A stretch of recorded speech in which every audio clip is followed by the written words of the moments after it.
Airbus s'intéresse aux composites thermoplastiques parce que dans l'objectif de futurs programmes, ce sont des fortes cadences qui sont visées. Et qui dit forte cadence dit cycle de production, cycle de développement réduit. Donc ce qu'on voulait chercher, c'était vraiment faire développer avec l'IRT des technologies qui étaient plutôt bas coût, donc pour avoir vraiment de la forte cadence, de la performance grâce aux composites et des technologies bas coût qui n'existent pas aujourd'hui. Airbus est venu nous voir en 2018 pour venir développer des technologies qui soient disruptives pour la fabrication des cadres en composite thermoplastique. Et donc on a démarré par une première phase dont l'objectif était d'identifier les technologies qui pouvaient être pertinentes et également de sélectionner les partenaires avec qui nous allions collaborer. On a fait le choix de 2 technologies. Tout d'abord, une technologie qui adresse des cadres intégraux, donc des pièces de géométrie complexes et qui sont directement soudées ou en tout cas assemblées à la peau. Donc cette technologie est le préformage par TFP, formage et ensuite thermocompression. Ensuite, on a fait le choix d'une deuxième technologie qui adresse cette fois-ci des cadres flottants, qui sont des cadres qui nécessitent l'ajout de clips pour pouvoir être assemblés à la peau. Donc le choix de cette technologie disruptive est la pultrusion courbe thermoplastique qu'on a menée avec notre partenaire CQFD Composite. Nous, on a eu une approche un petit peu originale où on est parti de deux produits différents.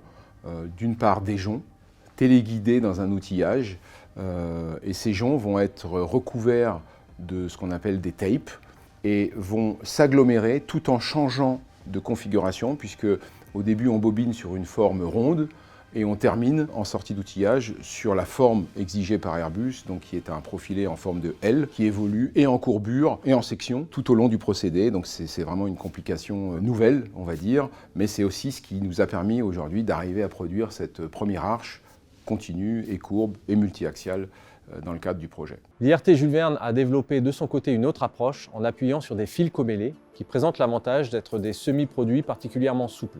Ensuite, nous avons choisi la technologie TFP qui utilise la broderie pour déposer et maintenir le fil commélé en suivant des trajectoires complexes et notamment des faibles rayons de courbure.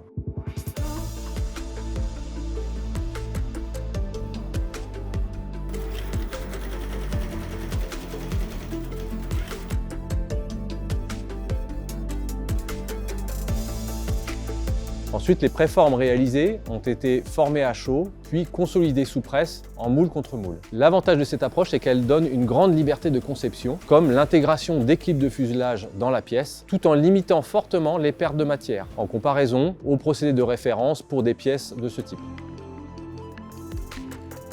Descartes a vraiment été un projet applicatif et constructif.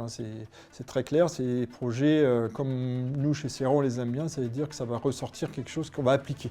On a travaillé avec l'IRT en particulier sur la partie simulation du procédé et de la déformation des outillages. Parce qu'à partir d'une certaine température, même si c'est de l'acier va travailler, il va se déformer. L'idée, ça a été d'intégrer les paramètres procédés dans une simulation multiphysique qui nous a permis par la suite de nous sortir de façon extrêmement précise la déformée de l'outillage qu'il fallait avoir. À partir de là, nous avons retravaillé l'outillage et finalement le résultat est plus que probant. Donc les prochains outillages, on va sûrement utiliser le savoir-faire de l'IRT pour faire un avant-projet déjà d'un outillage prédéformé pour avoir une pièce bonne à la fin. Le bilan de Descartes pour nous est très positif. Parce que même sans atteindre complètement les objectifs très ambitieux qu'on s'était visés en début de projet, l'IRT, avec l'aide des partenaires, ont pu nous proposer des technologies très prometteuses qui permettent de viser différentes architectures de cadres. Et des technologies qui, sur le papier, étaient disruptives, se sont révélées vraiment, on va dire, disruptives par rapport à l'état de l'art et qui nous permettraient dans un futur moyen ou long terme, d'atteindre nos fortes cadences en respectant la performance visée.